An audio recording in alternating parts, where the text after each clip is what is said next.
reforma agraria de 1969, impulsada principalmente por el gobierno del general Juan Blasco Alvarado. Esta reforma buscaba quitar el poder a los grandes hacendados, grandes haciendas que habían en el Perú, y entregar las tierras a quienes realmente la trabajaban. Y nos preguntamos, ¿no? ¿Fue beneficioso o no esta reforma agraria presentada por el general Juan Velasco? ¿Qué impactos tuvo, tanto político, social o económicamente? Entonces, mi postura, yo considero que sí fue beneficiosa esta reforma agraria.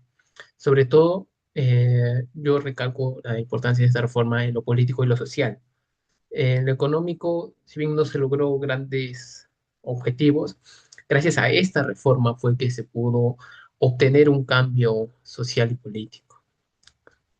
En el aspecto político, tenemos la parte de que antes de la reforma agraria, el campo estaba dominado por unas pocas familias que eran terratenientes.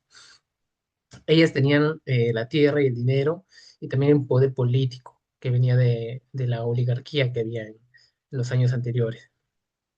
La reforma cambió esto por completo, rompió ese sistema injusto que venía afectando a este sector de la población y le dio la voz a los campesinos. El gobierno de Velasco, a través del llamado Plan Inca, quiso construir un país más justo y con menos desigualdad.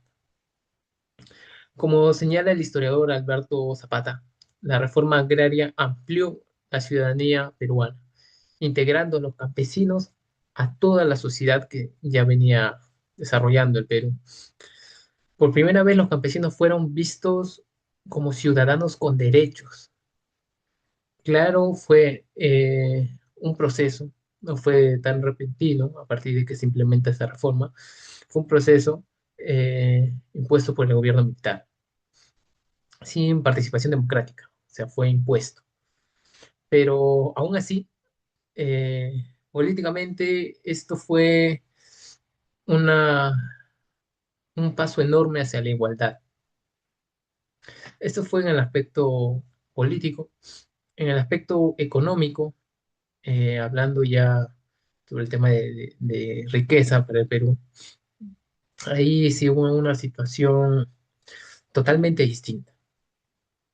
El Estado realizó la expropiación de las grandes haciendas, hizo la redistribución de todas estas tierras, más de 8 millones de hectáreas, que aproximadamente eran el 60% de las tierras agrícolas del país, beneficiando a unas 35.000 familias aproximadamente. Sin embargo, en lugar de repartir la tierra de forma individual, se crearon cooperativas, se crearon grupos agrarios, sociedades agrícolas que eran de interés social, administradas por técnicos del Estado. El problema fue que muchos de los campesinos sintieron que el Estado ahora tenía el poder sobre ellos. Se había convertido en la nueva autoridad para ellos, un nuevo patrón para los campesinos. Además, los precios de los productos de los campesinos eran controlados por el gobierno y se mantenían bajos para beneficiar a la población urbana. Es decir, que imponían estos precios y esto no era beneficioso para los campesinos. Eso redujo los ingresos en el tema de agricultura y desmotivó a la producción de los campesinos, puesto que su trabajo no se veía bien recompensado. Eso redujo los ingresos de los agricultores. Con el tiempo, la productividad cayó y el país comenzó a depender de las importaciones de los alimentos.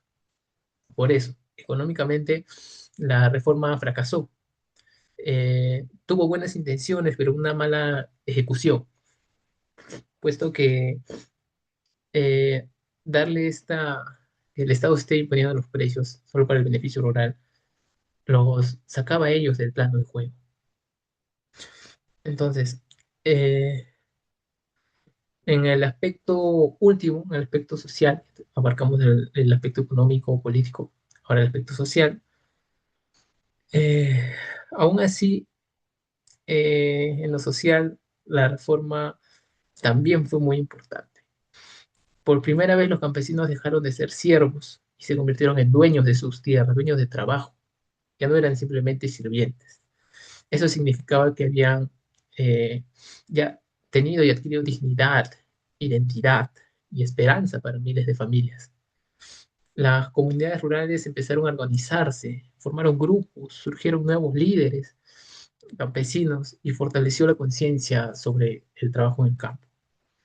Aunque muchas cooperativas no funcionaron, la reforma cambió para siempre la relación entre el Estado y el mundo rural.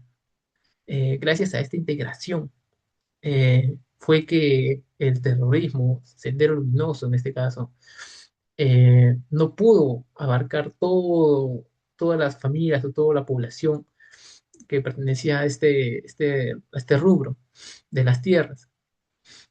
En conclusión, la reforma agraria sí considero que sí fue beneficiosa, aunque no en todos los aspectos.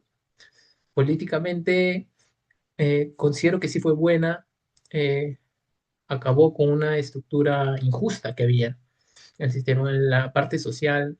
De igual manera, ya no había, ya incluyeron a la población de las tierras hacia todo, se formaron un solo grupo. Socialmente, como digo, se dio esa ciudadanía, dignidad al campesino.